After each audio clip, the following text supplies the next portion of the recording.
Every door in life represents an opportunity, a turning point where destiny pauses to see whether we will have the courage to knock or the faith to wait. Some doors open easily, while others stay shut for years. But let me tell you something, my friend. No door stays closed forever for the one who believes, works, and walks with purpose. Every closed door is not rejection, it is redirection. Sometimes, God shuts a door not to deny us, but to prepare us. The delay of your destiny does not mean its death. It means that something greater is being built behind that door, and you must be ready when it opens. In every man's and woman's life, there comes a season of doors, some leading to opportunity, others to lessons. Education itself is a series of such doors. The first door opens when you discover curiosity, that sacred hunger to know more, to understand, to explore. The second door opens when you commit to learning, when you realize that discipline is not a burden, but a bridge. And the third door opens when knowledge turns into wisdom, when what you have learned transforms who you are. These doors cannot be forced open by pride or impatience. They respond to humility, effort, and faith. You cannot kick your way into purpose. You must grow into it. Too often, we stand before closed doors and think they define us. We look at what we cannot enter, and we forget what is already open around us. But life, like faith, is about perspective. Sometimes the door you want is not the door you need. Sometimes the door that is shut is protecting you from harm, confusion, or unpreparedness. The wise person learns to thank God for both open and closed doors, because both serve a divine purpose. The open door invites you forward. The closed one teaches you patience. And patience, my friend, is not a passive thing. Patience is strength under control. It is the ability to trust when you do not understand. It is the courage to keep studying when you feel tired, to keep trying when results seem small, to keep believing when the world seems silent. Every great inventor, every teacher, every leader who changed the course of history learned to stand before a closed door and say, "I will not give up." They believed that behind that barrier was not rejection, but preparation. And that belief opened the next door. Life will test your knock. It will ask how badly you want what you seek. There will be days when the door doesn't even seem to exist, when all you see are walls. But remember this, faith is not the absence of obstacles, it is the power to see beyond them. When one door shuts, faith whispers, "There is another way." When your plans crumble, faith says, "You are being rerouted." Education, in its purest form, is not the memorization of facts, but the cultivation of faith. Faith that learning, perseverance, and moral strength will eventually open the doors of opportunity. And let's talk about work. Because no door opens to those who simply wish. Faith must always be paired with effort. A locked door will not open to idle hands. The three phrases that open the doors of life are not magical words, but principles of transformation. I believe, I will rise, and I am ready. These are not sentences to be repeated in superstition, but affirmations to be lived through conviction. Words, when powered by faith, become seeds that can split the hardest ground. They are not meant to charm destiny, but to change you from within. When you speak them with understanding and sincerity, you begin to rewire your thinking, redirect your energy, and realign your purpose with something higher, something divine. I believe. These two words are among the most powerful ever spoken. They separate those who merely exist from those who truly live. Belief is the birthplace of every great thing humanity has ever achieved. Before a scientist discovered, before a teacher taught, Before a builder built, before a dreamer dreamed, there was belief. Belief that something more was possible. Belief that even in failure there was purpose. Belief that beyond every dark night, morning light would appear. When you say, I believe, you are not ignoring reality. You are inviting possibility. You are saying, yes, I see the closed door, but I also see beyond it. Belief is not blindness. It is sight before the eyes can see.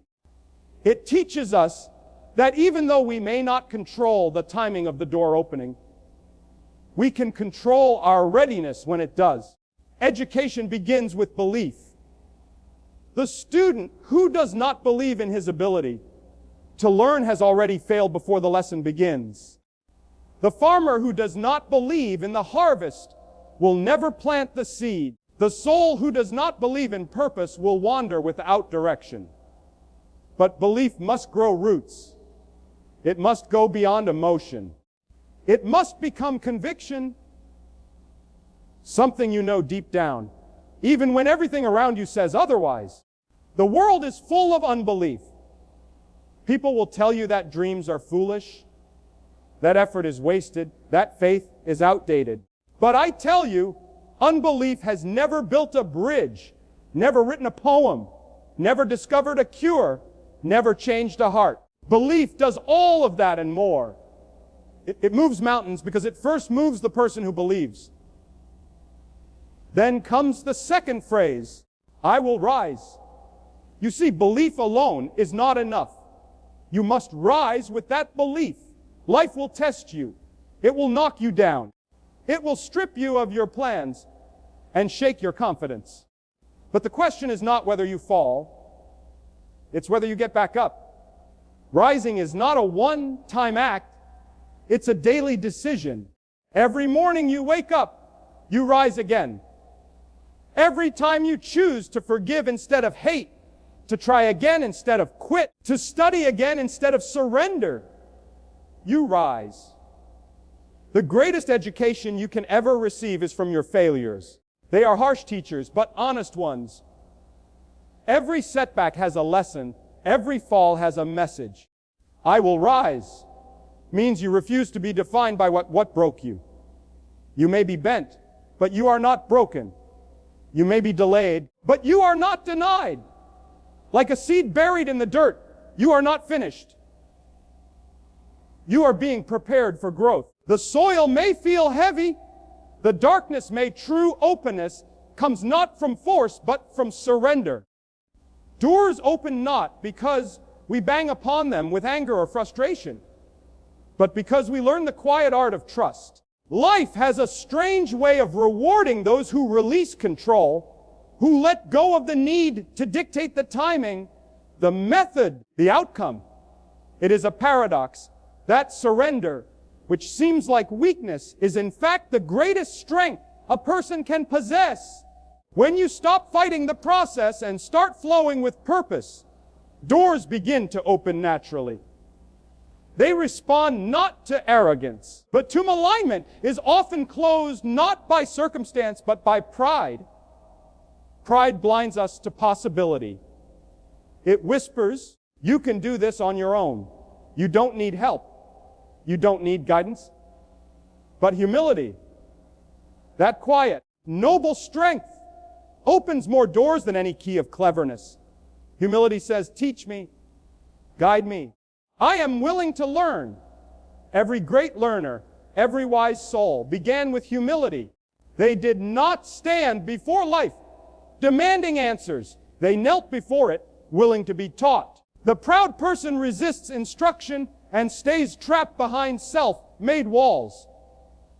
But the humble one, with a teachable heart, moves forward with grace. Gratitude is another key to openness. When we stop complaining about what we lack and start giving thanks for what we have, we change the vibration of our spirit. Gratitude is not passive, it is power disguised as peace. It attracts opportunity, wisdom, and favor. A grateful heart opens doors because it sees abundance where others see scarcity. While the ungrateful soul sees every situation as an obstacle, the grateful one sees it as an opportunity. It is gratitude that turns the locked door into an invitation to grow. It says, even here I can learn something. Even here I can find light. And then, my friend, there is courage, the silent partner of humility and gratitude. Courage is not the absence of fear. It is the decision to move forward despite it. Doors will not open to the timid spirit that refuses to act. You can pray, you can plan, you can prepare. But there comes a moment when you must turn the handle. Courage is that turning. It is the point where faith meets movement. Many people pray for open doors, but never take a step toward them. Courage is what gives motion to faith. It is the proof that you trust the process, even when you cannot predict the outcome. To cultivate true openness, you must first look inward. The greatest doors in life are not made of wood or iron. They are the invisible doors of the heart and mind. How many times have we kept ourselves locked in prisons of fear, doubt, resentment, or guilt? We think the problem lies in the world, but often it lies within us. The external door will not open until the internal one does. When the mind opens, learning becomes effortless. When the heart opens, forgiveness flows freely. When the soul opens, divine inspiration begins to guide your steps. Education itself is an act of surrender. You must let go of what you think you know to make room for what you do not yet understand. To open doors that seem locked, one must cultivate patience, persistence, and prayer. The triple foundation that turns impossibility into testimony. These three forces work together like the rhythm of breath, the cycle of day and night, the harmony of faith and reason. Without patience, we rush ahead and lose our way. Without persistence, we give up too soon and never reach the end. Without prayer, we lose connection to the source that gives strength to all effort. Together, they make a person unstoppable, not because life becomes easy, but because the soul becomes strong. Patience is not weakness. It is wisdom. It is the quiet understanding that every seed takes time to sprout, every idea takes time to grow, and every destiny takes time to unfold. We live in a world that worships speed, fast results, instant success, quick rewards. But the greatest doors do not open instantly. They open when you are ready. They open when the foundation beneath you is steady enough to carry what waits behind them. Many people ruin their blessings by trying to force them open before the season is right. But the wise man waits. The wise woman endures. They understand that time itself is a teacher, and delay does not mean denial. Patience trains the soul to trust the process, to understand that some doors are not locked. They are just being prepared. Persistence is the twin of patience. If patience teaches you to wait, persistence teaches you to keep moving while you wait. It is the act of continuing to knock, even when the echoes of your effort seem to fade into silence. It is the discipline of showing up every day, of learning one more lesson, of trying one more time, of believing one more morning. Those who persist are not those who never fail. They are those who never stop rising. The road to any great door is filled with obstacles, disappointments, and detours. But persistence is the voice inside that says, I will not stop until I find a way. History belongs to those who persisted, not necessarily to the strongest or the fastest, but to the most steadfast. Every inventor who changed the world failed dozens of times before discovering success. Every reformer who lifted society faced ridicule and rejection before being heard. Even the greatest teachers were once students who had to persist through misunderstanding and confusion before wisdom dawned. Persistence transforms effort into excellence. It keeps you knocking until the door yields. And when it does, it is not because the lock suddenly disappeared, but because persistence wore it down. And then there is prayer, the unseen force that turns ordinary endurance into extraordinary strength. Prayer is not merely asking, it is aligning. It is the act of bringing your will into harmony with God's. Prayer steadies the mind, softens the heart, and strengthens the spirit. It gives light when logic runs out. Prayer is where patience finds peace and persistence finds purpose. It is the bridge between what you can do and what only God can do. When you pray, you admit that you are not the center of the universe, that there is a greater wisdom guiding your path. Prayer opens you from the inside out.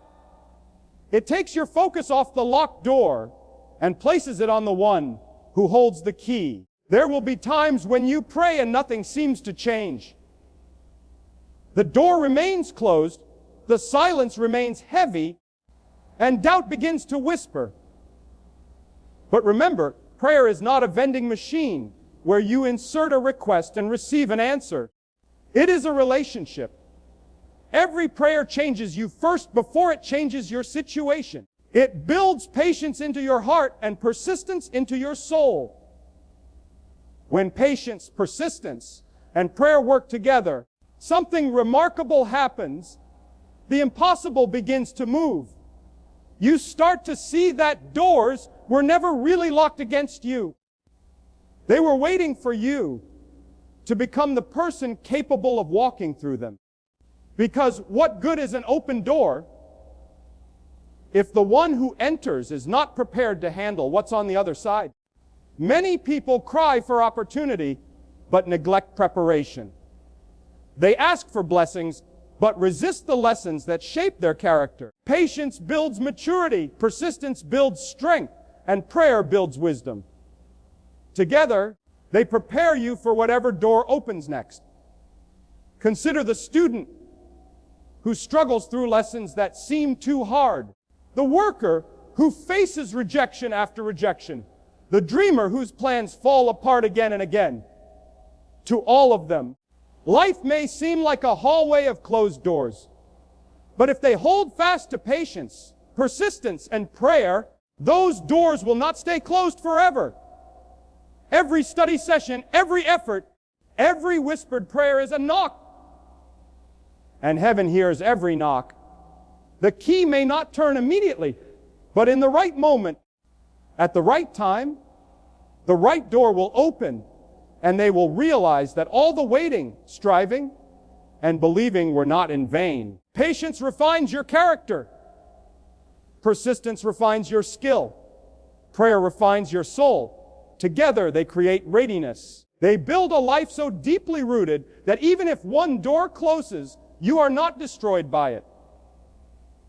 Instead, you stand tall, knowing that closed doors are not the end. They are guidance. Each one teaches you something about timing, endurance, and faith. They remind you that what is meant for you cannot be taken from you, and what is not meant for you cannot be forced to stay. True success, true fulfillment, true peace, they do not come from shortcuts. They come from the long obedience in the same direction, the steady faith through the storms, the willingness to grow while waiting. When you walk in patience, persistence, and prayer, you stop living like a beggar at the door of life and start living like a partner in its purpose. You stop asking, when will this door open? And begin saying, what can I learn while I wait? Every open door is a gift, but every closed one is a guardian. Every season of silence is an invitation to strengthen your spirit. When the world tells you to hurry, patience whispers, trust. When discouragement tells you to quit, persistence declares, try again. When fear says you are alone, prayer reminds you, you are not. These three together form a foundation that no storm can shake. And when, at last, the door opens, as it surely will, you will not walk through it as the same person who once wept before it. You will enter it wiser, stronger, and humbler. You will understand that the waiting was not wasted. You will see that patience was not delay, but design.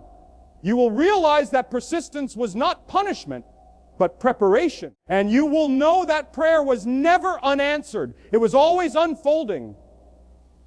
That is how locked doors become lessons, how struggle becomes strength, and how faith turns impossibility into testimony.